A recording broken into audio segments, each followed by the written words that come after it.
Malaysia sanggup tawarkan sehingga 17 juta US dollar kepada syarikat pencarian swasta kalau mereka berjaya jumpa MH370. Persoalan dia sekarang, kenapa sekarang?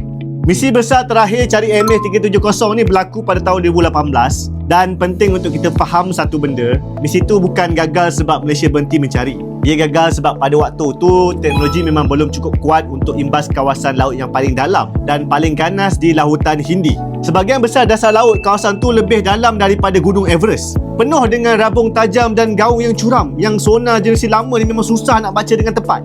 So drone bawah laut masa tu ada limitation yang sangat besar. So apa bezanya sekarang kan? Syarikat yang buat pencarian kali ni Ocean Infinity. Bukan lagi syarikat yang sama macam tahun 2018. Mereka dah bangunkan armada robotik baru yang dipanggil Armada.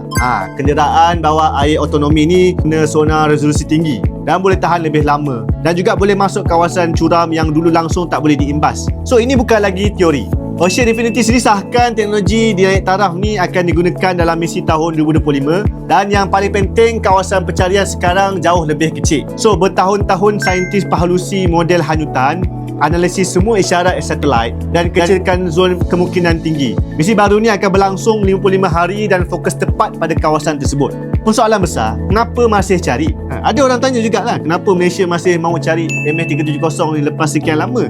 Sebab menemuinya akan memberikan Malaysia sesuatu yang wang tak boleh nak dibeli. So penutup untuk 339 keluarga tamatkan satu dekad teori konspirasi dan bukti bahawa Malaysia tak pernah berputus asa.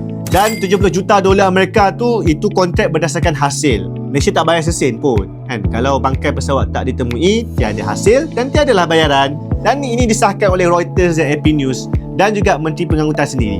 Jadi kisah sebenar bukanlah Malaysia buka semula kes lama, tetapi buat pertama kali dalam sejarah teknologi dah sedia ada, data lebih tepat dan pencari ada insentif sebenar untuk berjaya. Ini mungkin peluang terbaik yang kita pernah ada untuk akhirnya membawa pulang balik MH370. Assalamualaikum warahmatullahi wabarakatuh.